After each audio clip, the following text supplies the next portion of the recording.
Señor. Eres digno, eres glorioso, eres auténtico. Te alaban nuestros labios, Señor. De generación en generación publiquen tus grandezas, publiquen la hermosura de tu gloria y de tu magnificencia. Porque digno eres tú, porque poderoso eres tú, Señor. Alabado y glorificado eres, Rey de reyes y Señor de señores. Te bendecimos y te exaltamos. Amén y amén. Gloria al Señor. Buenos días a todos, que el Señor los bendiga. Bienvenidos todos también a la casa del Señor.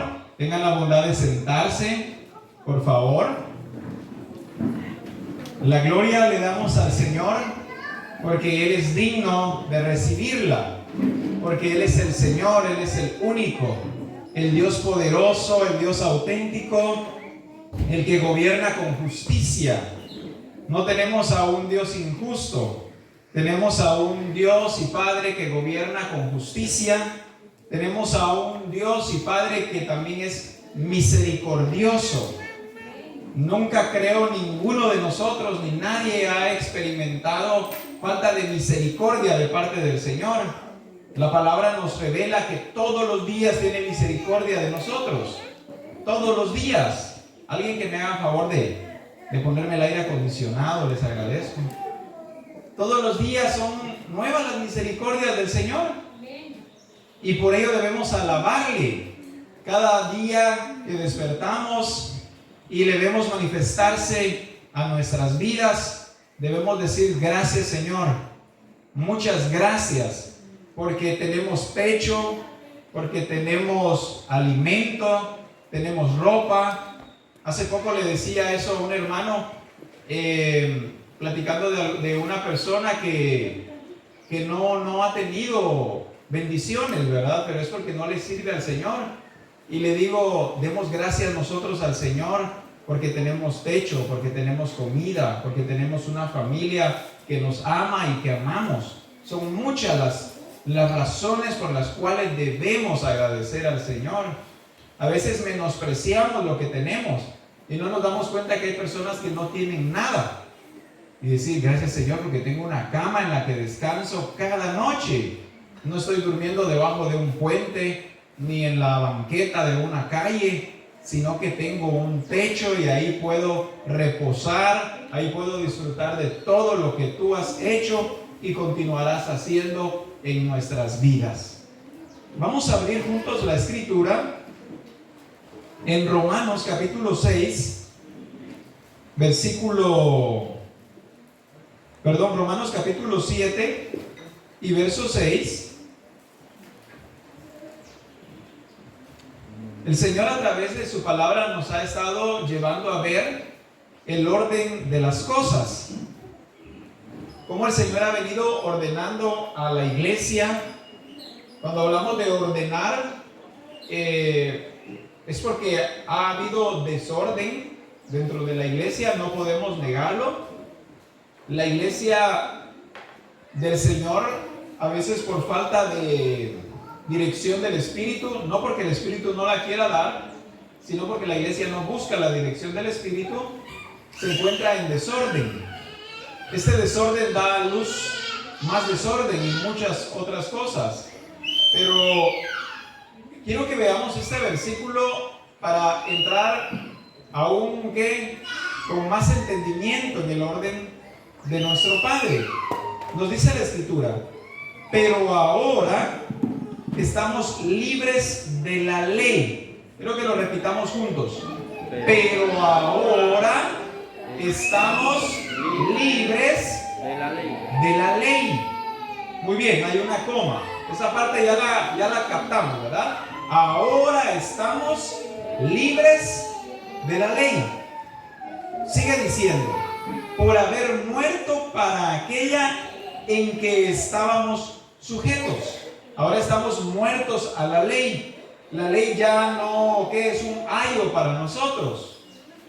Claro, está escrita y sirve para poner orden, pero ya no estamos sujetos a la ley.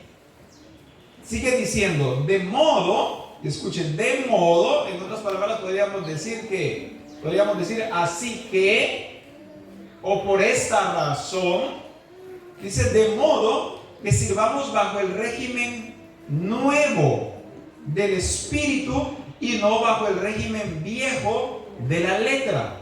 Hay un régimen viejo, hay un régimen nuevo. Y dice que estamos nosotros muertos al régimen viejo de la letra, hablando de la ley.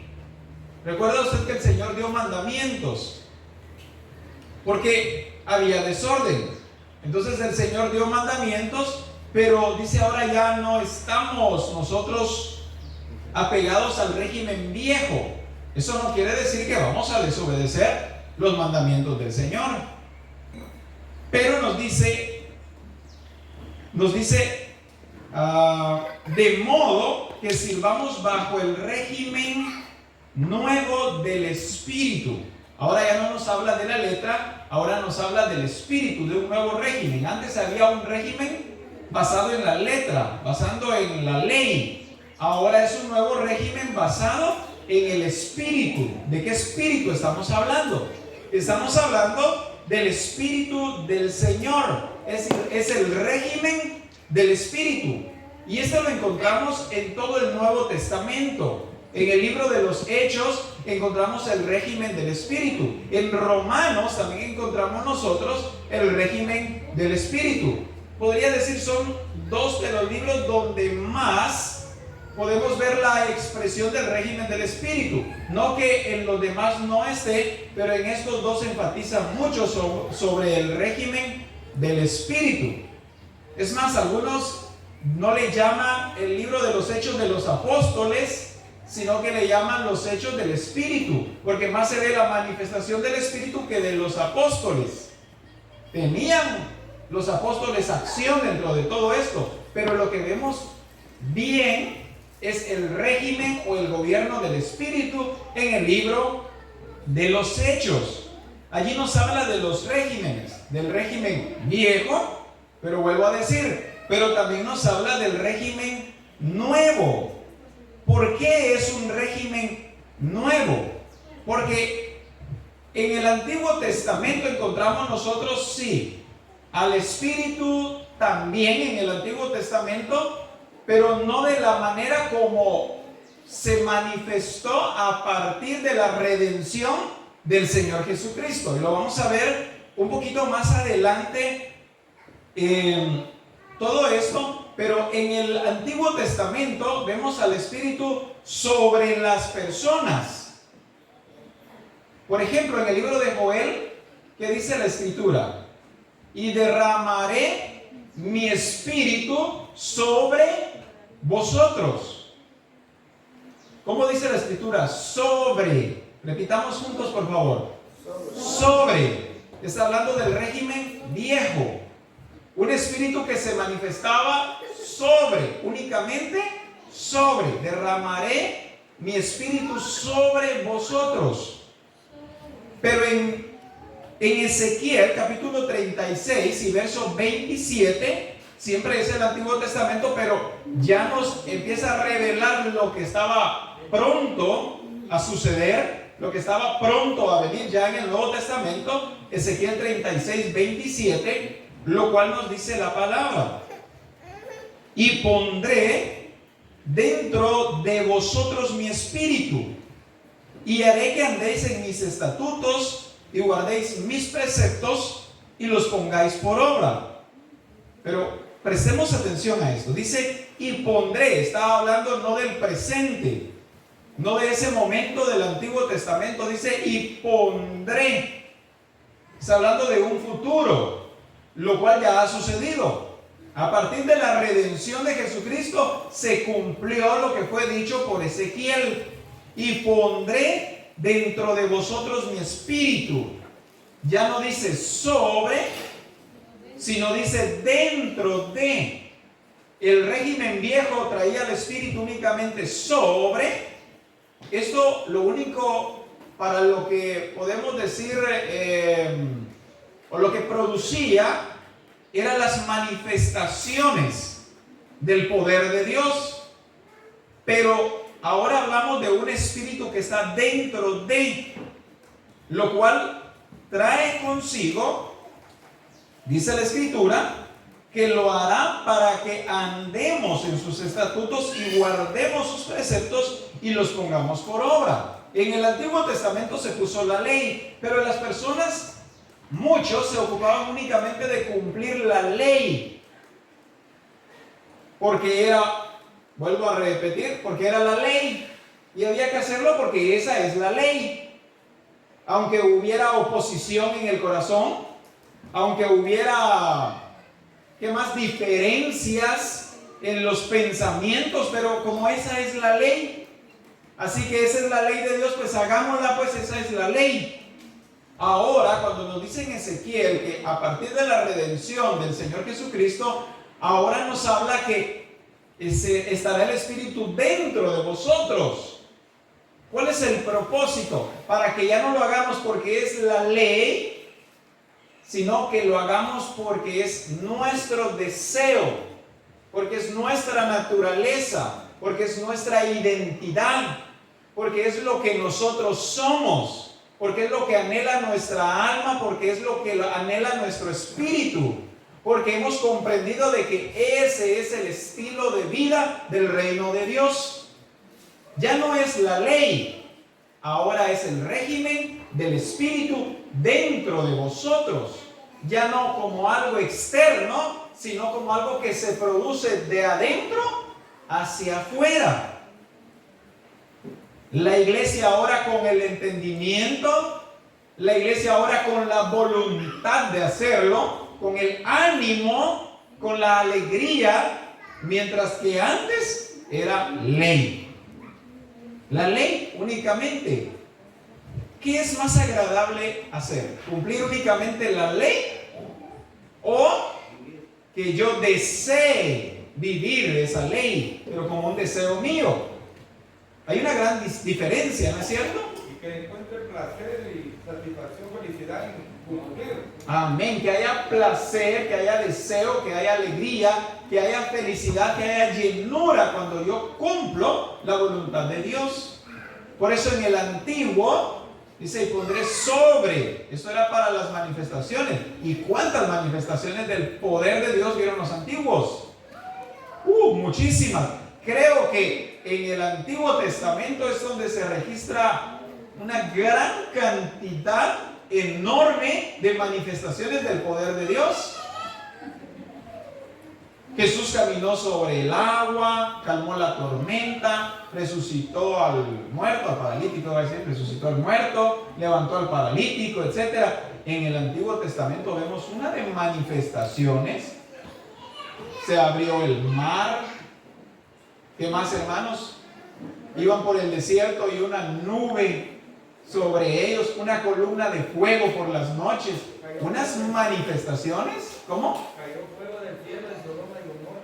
Sí, así es. ¿Qué pasó? Cayó fuego y destruyó toda una ciudad. Unas manifestaciones poderosas, pero eso era solo sobre.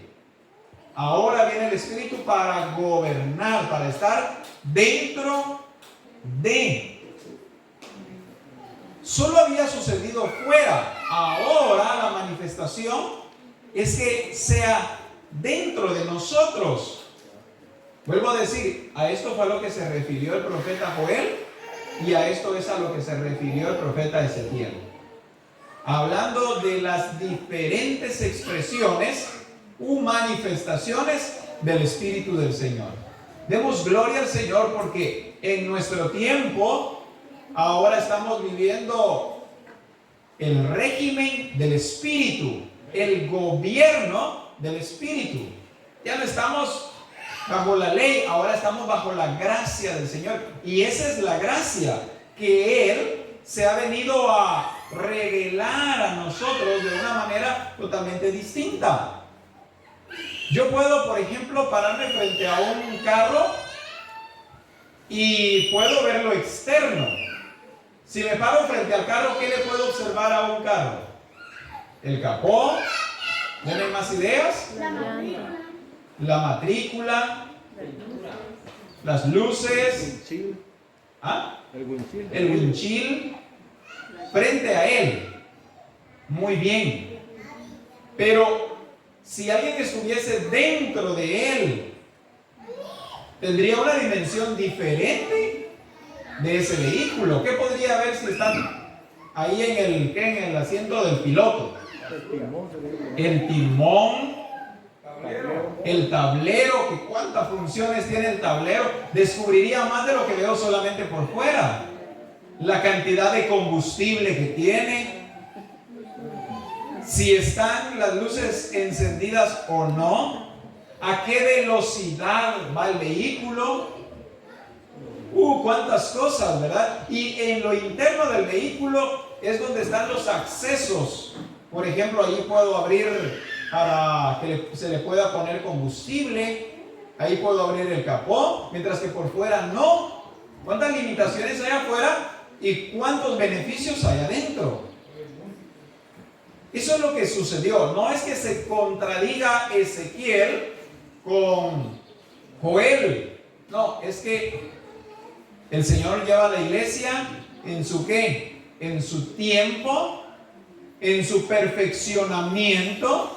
El uno habló de lo que estaba sucediendo entonces y el otro habló de lo que habría de venir. No es que ahora quedó anulado lo que dijo Joel. No, el Espíritu sigue sobre y el Espíritu sigue dentro. No es que ahora, bueno, ahora se acaben entonces las manifestaciones del poder de Dios y ahora que sea solo dentro de. No, el Espíritu continúa sobre, porque para eso lo dijo, derramaré sobre vosotros. Y Él sigue derramado sobre nosotros y sigue derramándose sobre nosotros. Pero también dice, dentro de. Qué importante es esto. Nos damos cuenta que la doble, por lo menos hablemos de estas dos, la doble manifestación del Espíritu son necesarias para nuestra vida. Son dos dimensiones diferentes, pero es importante que la iglesia experimente las dos dimensiones del Espíritu del Señor. Es igual como cuando vemos que vivimos ya no bajo régimen de la ley. No es que ya no se deje que funcione la ley. Funciona y la obedecemos solamente que en otra dimensión. Amén. Con un nivel de entendimiento, pero con placer y reconociendo que es nuestra naturaleza. Así es. ¿Verdad? No como lo hacían pues, el pueblo de Israel que obedecía, ¿verdad? Y podemos ver la experiencia del joven rico, obedeciendo los mandamientos, pero sin reconocer el señorío de Jesucristo. Por eso no pudo continuar. El Señor Jesucristo, por ejemplo, lo encontramos decir, oísteis que fue dicho, ojo por ojo, diente por diente. ¿De qué hablaba Jesús? De la ley. La ley, ¿cómo decía? Ojo por ojo, diente por diente. En otras palabras, me la hiciste, me la pagas. Así lo hizo, así se lo van a hacer. ¿Y cómo es que dicen en nuestro tiempo? El que a hierro mata, a hierro muere. Esa fue la ley. Pero Jesús dice, mas yo os digo. Nos está llevando al régimen del Espíritu, nos está sacando del régimen viejo de la letra y nos está trasladando ahora a algo mucho más perfecto. Nos está llevando ahora a lo que tiene que ver con la santificación, con la misericordia, con la gracia, con el amor, la humildad. Nos está llevando a perfeccionar la ley. No es que la ley quedó anulada, ahora ha sido perfeccionada en nosotros. Ahora bajo el régimen del Espíritu. Oísteis que fue dicho que cualquiera que mirara a una mujer para codiciarla, que no adulteráramos, dice, mas yo os digo, dice Jesús, que cualquiera que mira a una mujer para codiciarla, ya en su corazón, ¿qué ha hecho? Ya ha adulterado con ella. Nos lleva a un nivel mayor. Antes decía, bueno, pues la puedo ver y la veo de pies a cabeza y de arriba para abajo y le doy la vuelta y la sigo viendo. Además, no es pecado. Pecado sería si si yo me meto con ella. Pero Jesús nos lleva a algo mucho más sublime, perfecto, glorioso. Ni siquiera eso, dice Jesús. Nos está llevando a perfeccionarnos bajo el régimen del Espíritu. Ya no bajo el régimen de la letra. Cuando hablamos nosotros sobre qué significa, en el libro de Joel, por ejemplo, cuando dice, y derramaré sobre vosotros mi espíritu, y luego dice, profetizarán, está hablando de manifestaciones. También dice, los viejos que soñarán, los ancianos y viejos, ¿verdad? Dice, soñarán sueños. ¿Son qué? Manifestaciones, dichas. Y los jóvenes verán visiones. Si se da cuenta, Joel habló de manifestaciones. Sobre, y profetizarán. Sobre, soñarán sueños. Sobre, verán visiones. Pero si nosotros ahora leemos a Ezequiel, ya no habla de manifestaciones. Ezequiel dice, y pondré mi espíritu dentro de vosotros y haré que andéis en mis estatutos, guardéis mis preceptos. ¿Qué más, hermanos? Y los pongáis por obra. Ya es el espíritu dentro de nosotros que no nos obliga, más bien con amor nos lleva a entender lo buena, agradable y perfecta que es la voluntad de Dios. Ahora ya no vamos al culto, porque si no voy al culto me voy a ir al infierno. Ahora nos presentamos en un servicio delante del Señor porque desea mi alma, desea mi corazón escuchar su palabra, porque eso me llena, me revitaliza, me renueva, aumenta mis fuerzas. Por eso nos presentamos hoy delante del Señor. Antes no. Antes, ¿cómo se hacían los ayunos? Es un sacrificio.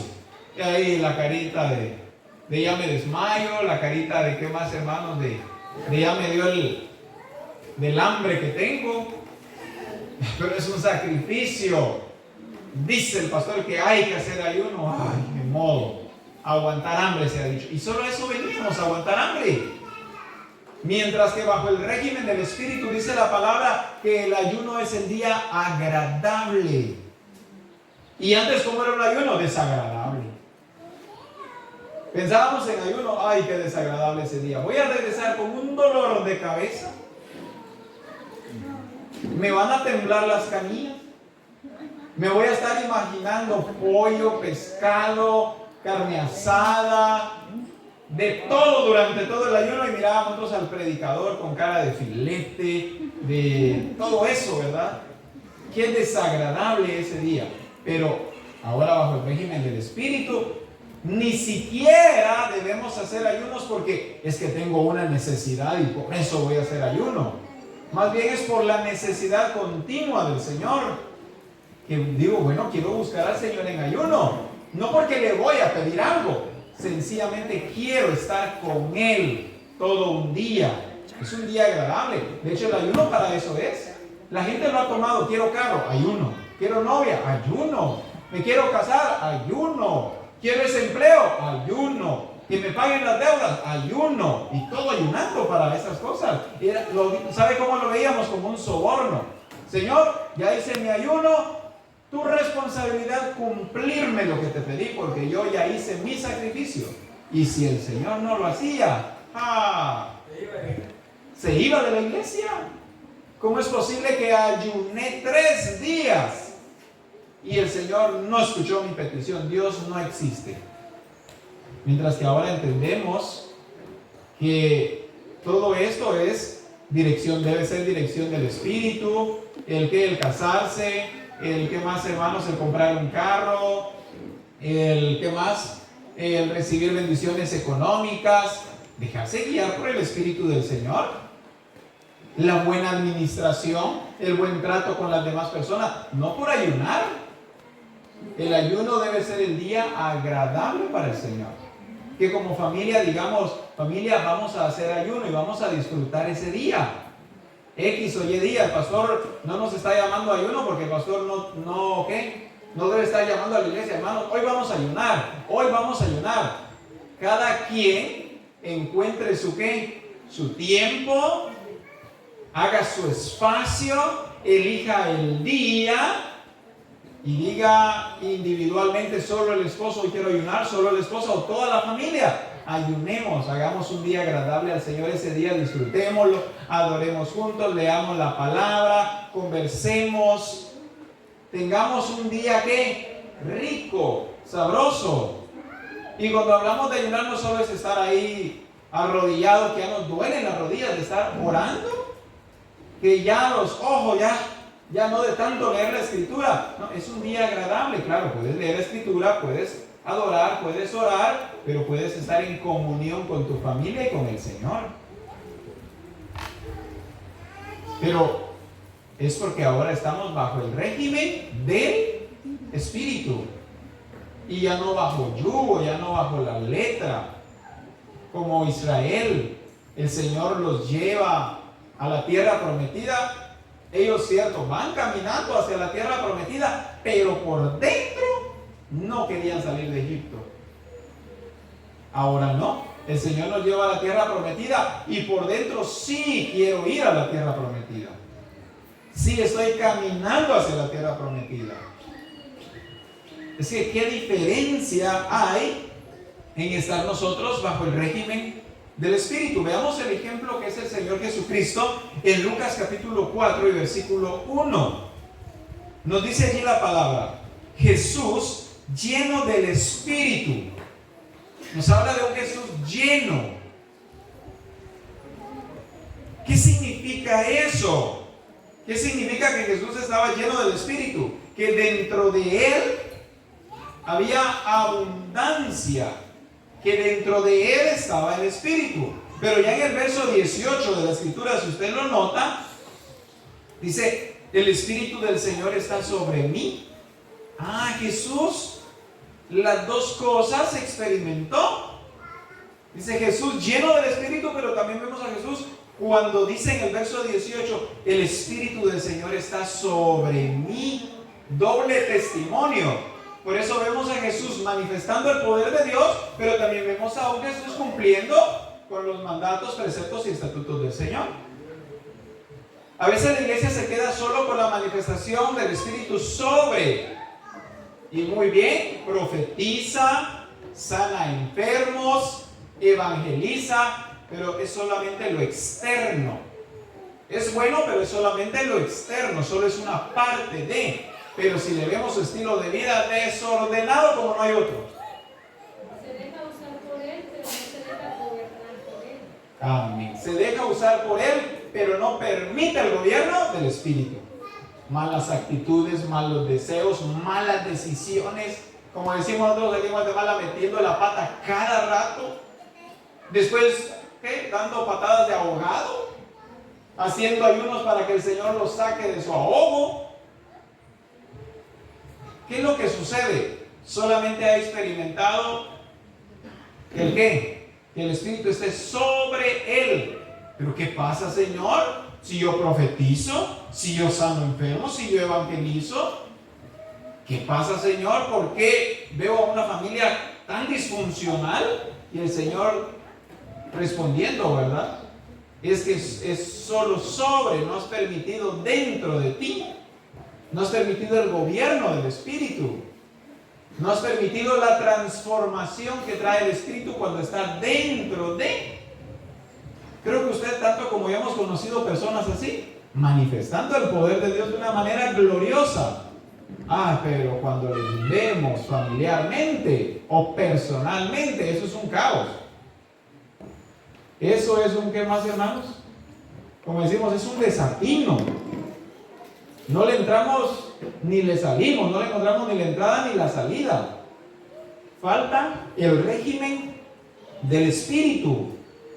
Ahora, quiero que veamos algo más acá en la Escritura, y es en Juan 14, 17. Abra por favor ahí la Escritura.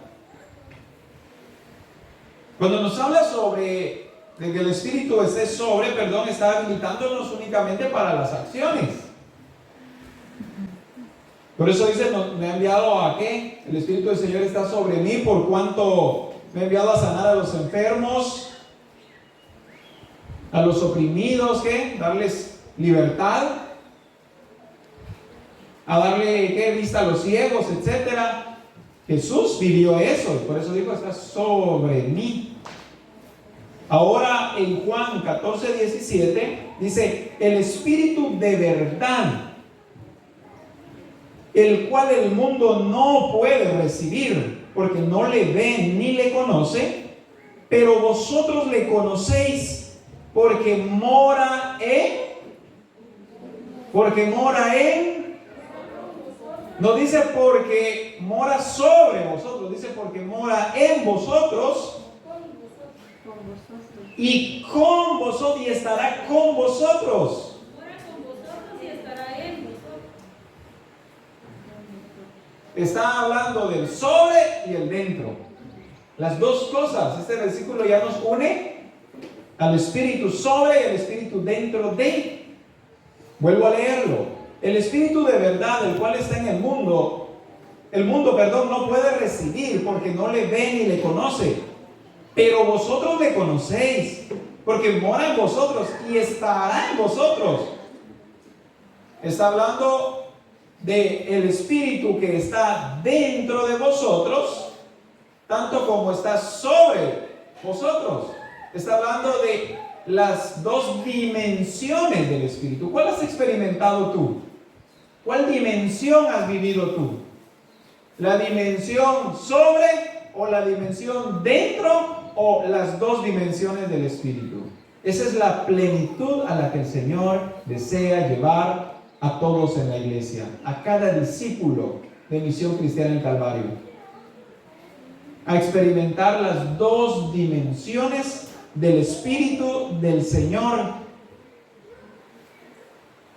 a que el Espíritu pueda manifestarse como gobierno, transformando vidas, cambiando lo que creíamos que no se podía cambiar, haciendo lo que creíamos que era imposible hacer. Es la doble dimensión, la doble manifestación del Espíritu. Busquemos la dirección del Espíritu, no solo la manifestación del Espíritu. Busquemos la dirección, sometámonos voluntariamente al gobierno del Espíritu. ¿En cuántas cosas debemos manifestar al Espíritu? Estamos bajo el gobierno del Espíritu. La Escritura nos habla del Espíritu que es del mundo, de la gente que está en el mundo. No podemos ser la iglesia que es gobernada por el espíritu del mundo. Una iglesia que toma las mismas decisiones que toma el mundo. Una iglesia que piensa como piensa el mundo. Una iglesia que tiene las actitudes de la gente del mundo. Que los mismos problemas que el mundo tiene se le ven dentro a la iglesia. No, la iglesia debe ser regida por el Espíritu de Dios. Amén, hermanos. En una oportunidad platicando yo con unas personas, y hay gente que se aferra a únicamente el ministerio profético, porque les es más sencillo consultar al profeta que darle lugar al Espíritu. Vienen y dicen, bueno, pues la verdad que estoy pensando en hacer tal cosa, pero quiero consultarlo con los profetas. Y allá vas con los profetas. Quiero consultar eso, permítame, voy a hablar con el Señor. Habla con el Señor. Dice el Señor que no, o dice el Señor que sí. ¡Ay, qué calidad! ¿Por qué no busca la dirección del Espíritu? Otra cosa más a su vida, ahí voy otra vez con el profeta. Otra cosa, allá voy con el profeta. ¿Y cuándo se va a manifestar el gobierno del Espíritu entonces? Es porque no nos gusta ser espirituales, nos gusta ser carnales, pero cuando hay algo que quiero saber, voy con el profeta, porque como el profeta sí es espiritual, como el profeta sí tiene comunión con Dios, como a él sí le habla el Señor, ¿qué pasa? El profeta. Pero ¿y dónde está mi espiritualidad? ¿Dónde está mi discernimiento? ¿Dónde está mi acción para saber que esto es malo y que esto es bueno? Que esta es una mala decisión, pero que esta es la decisión correcta. Amén, hermanos. Démosle lugar al Espíritu del Señor. No hay iglesia más plena que la que le da lugar al Espíritu del Señor. Después no tiene reprensiones. Toma las decisiones correctas y no tiene ni una sola reprensión, porque el Espíritu de verdad lo guió a toda la verdad. ¿Verdad que sí? Pero para eso, ¿qué hay que hacer? Someterse. ¿Qué es someterse? Someterse es desechar lo que yo hubiera querido.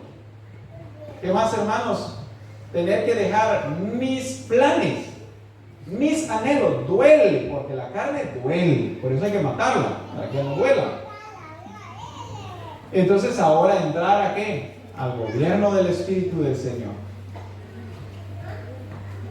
Por ejemplo, ayer estábamos en la boda de Melissa, ya que, pues como ustedes supieron, se casó el día de ayer.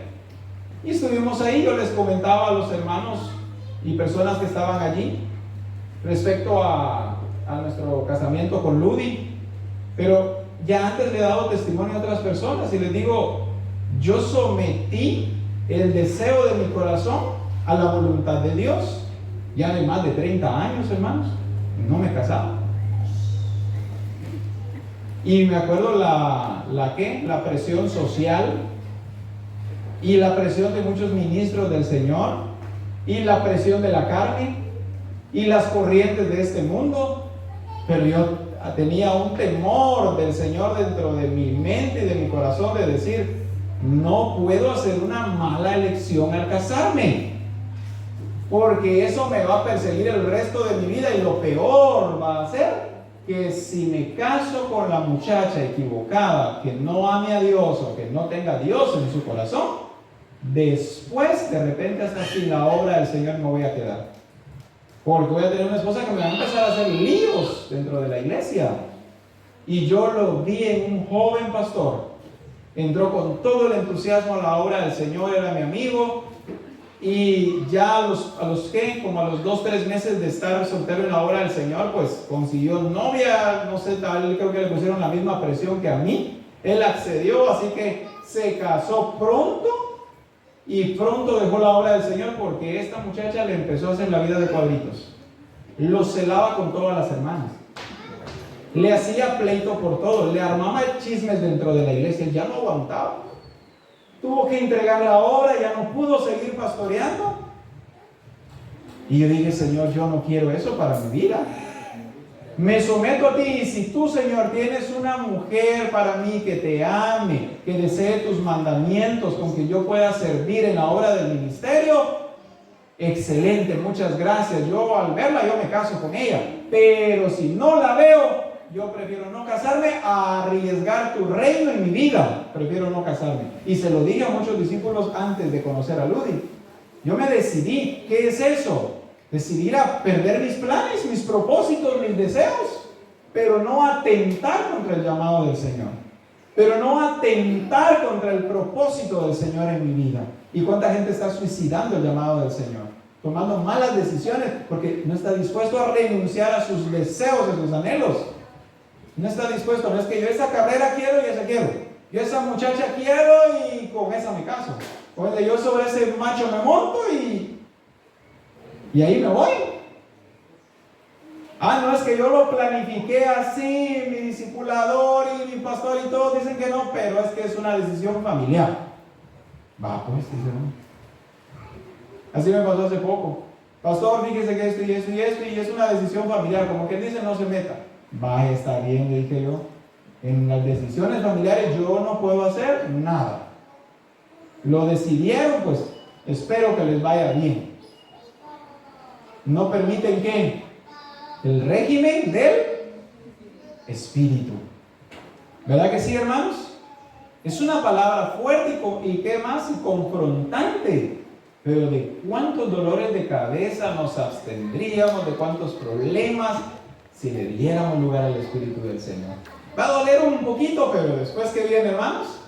La plenitud, el descanso, la abundancia, la gracia, la alegría, la felicidad de decir, qué tontera tenía yo en la cabeza de veras. Vaya que el Espíritu me alumbró y me sacó, me sopapeó. y me hizo que despertar de esa pesadilla y me llevó a qué, ¿cómo es que dice la escritura? A pastos, ¿a qué más, hermanos? Junto a aguas de reposo. Junto a aguas de reposo. Ahora soy como árbol plantado junto a aquellas corrientes de aguas. Doy fruto al tiempo que debe ser. Mi hoja no se cae y todo lo que hago prospera. Eso es lo que nos habla la escritura. Por eso dice: bienaventurado el varón que no anduvo en consejo de malos. ¿Por qué no anduvo en consejo de malos? Porque tenía dirección del Espíritu. El malo le daba un consejo: no, gracias, malo. En su ley estaba su delicia, dice. En su ley medito de día y de noche. Dirección del Espíritu. Nunca se sentó en silla de escarnecedores. No, ahí no me voy a sentar. El Espíritu dice que no. Ahora me voy a sentar allá. No está hablando de una silla como la que usted está, ¿verdad? Que ahora usted llegue y diga: ¿quién se habrá sentado aquí antes? Sino más bien está hablando de qué, de no seguir las corrientes, los ejemplos equivocados y todo eso. Pongámonos en pie, por favor. No nos limitemos únicamente al Espíritu que viene sobre. Permitamos el gobierno del Espíritu.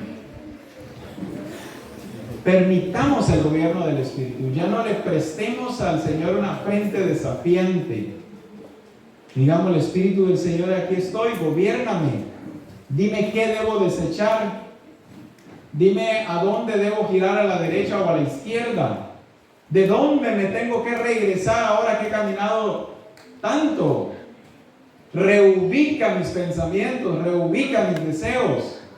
Entremos al gobierno del Espíritu del Señor. Alza tus manos, por favor. E empieza a invocar el Espíritu del Señor sobre tu vida. ¿Qué es invocarlo? Pídele que venga, que se manifieste, que te exprese, que te revele el corazón de nuestro Padre, que te haga entrar a su régimen, que nos haga comprender, que nos aclare lo que está turbado en nuestro corazón, que nos perdone por haberlo contristado, porque nos quiso dar dirección en otras oportunidades y le cerramos las puertas.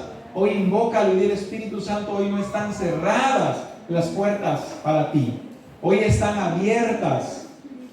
Mi entendimiento se abra a ti, mi corazón se abra a ti. En todo toma tú el control, toma tú la decisión, porque ya no decido sobre mí, ahora tú decides sobre mí, porque no soy dueño de mí mismo, porque estoy sometido ahora bajo tu control. Estoy sujeto a ti, Espíritu del Señor, y tú me guiarás a toda la verdad. En ti no encontraré error, en ti no me lamentaré de nada. En ti únicamente podré disfrutar de gozo, de alegría, de bendición, de abundancia, de prosperidad. En ti mi corazón se va a complacer todos los días, y en el Dios de mi salvación. Te alabo y te bendigo. Gracias, Espíritu de Dios. Amén y amén. Alabado sea el nombre del Señor. Busquemos al Espíritu.